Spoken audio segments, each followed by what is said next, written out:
Girgenti Acque apre le porte a 20 ragazzi dell'Istituto IP Archimede di Cammarata. Ecco, un bilancio di questa esperienza, come è stato confrontarvi sul vostro lavoro con questi giovani? Un bilancio molto positivo perché aver pensato un progetto di alternanza lavoro così come prevede la legge italiana, però costruendolo, pensandolo con i professori e i tecnici della Girgenti Acque non può che dare un risultato positivo.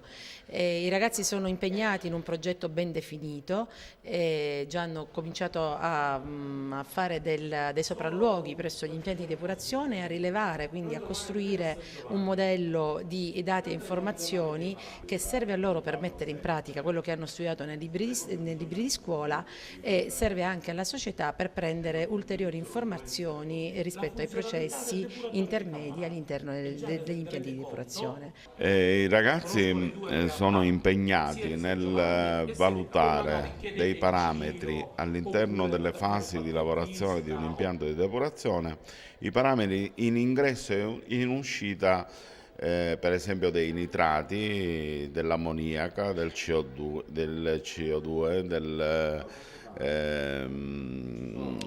altri parametri in ingresso e in uscita che determineranno la funzionalità del depuratore nelle varie fasi.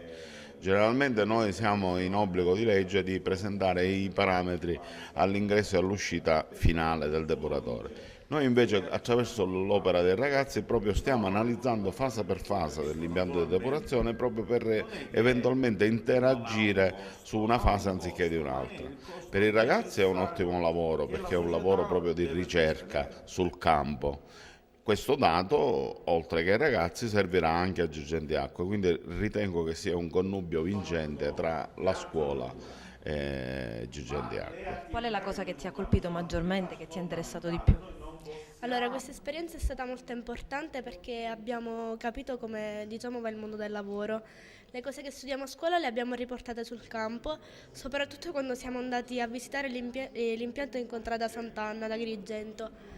Abbiamo fatto analisi di campionamento, abbiamo analizzato il campione e poi siamo venuti qui in sede al laboratorio ad analizzare i risultati.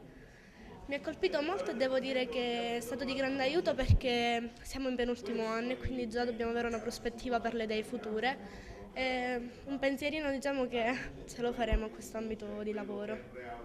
Un tuo bilancio di questa esperienza?